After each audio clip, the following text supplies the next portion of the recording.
Hey guys, it's Betty Jo. You might hear my dogs. I hope you don't, but they can be a little distracting. Just heads up. I wrote some notes, so you'll see me looking from time to time at my computer. But this is my presentation on personal theory of change. So, I think the first question was, why do you want to be a counselor and how have you helped someone? I want to be a counselor for many reasons, but first and foremost, because I've always had a love for psychology, especially child psychology and human development, child development.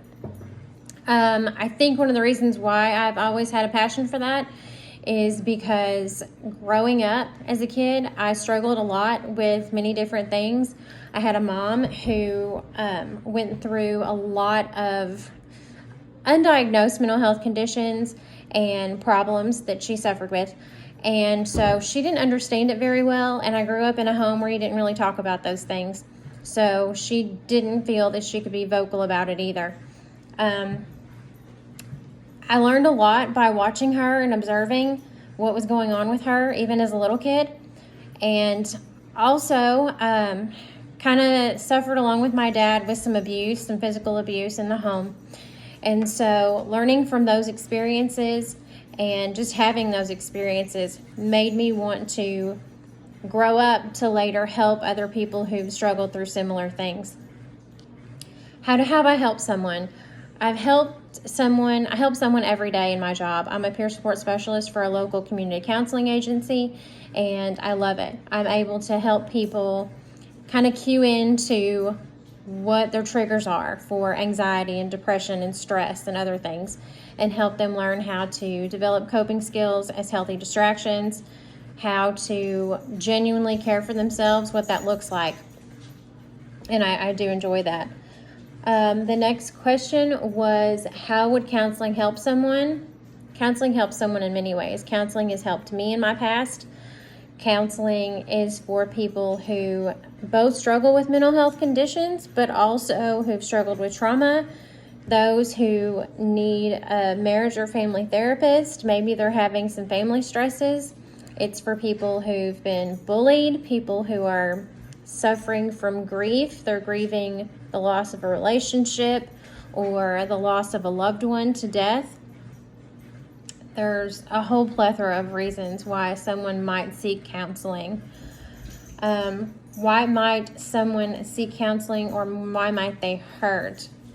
I guess the question was, why would it help somebody? It helps someone to relieve the stress. It helps someone to calm themselves, how to learn skills effectively that they need to promote good mental health. Someone might hurt or need counseling for relief of a mental health condition or mental health symptoms that they're struggling with, for low self-worth, anxiety, depression, grief, broken relationships, suicidal thoughts, because they're struggling from domestic violence. Maybe they have problems with anger or aggression. Maybe they have trouble sleeping and they just need some extra support for that. Maybe they're feeling isolated. They've gone through sexual assault. There's many, many reasons why someone might seek counseling and why it could be very helpful. How do you measure change? Change is measured qualitatively and quantitatively. There are many different ways that you can measure change. As a client, as a former client of therapy, I know some of the things that I've been able to do, or that I did at the end of mine, was journal entries and narratives, sort of stories, to be able to self-evaluate your own progress. And so I found that very helpful. Therapists do post-assessments sometimes after the end of therapy sessions. For kids, sometimes it's an art project. Maybe it's something similar to a story. And so I always thought those things were pretty cool measurements too.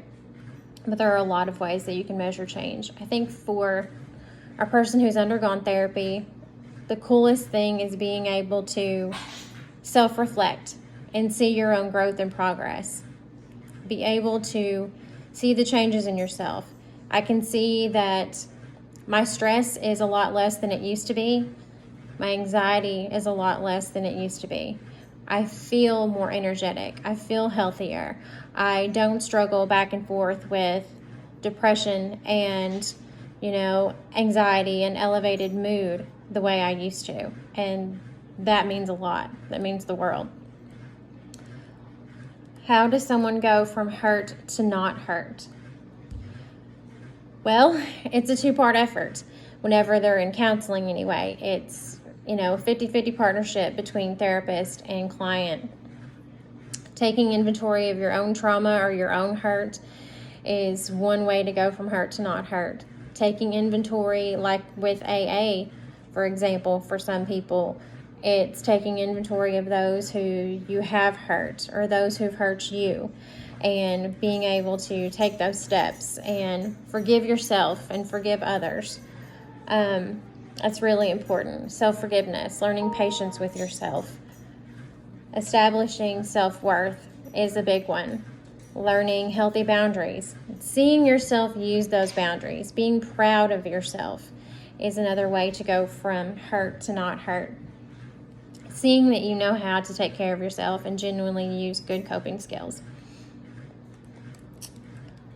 And I think the last one was, what does it mean to be mentally well or healthy?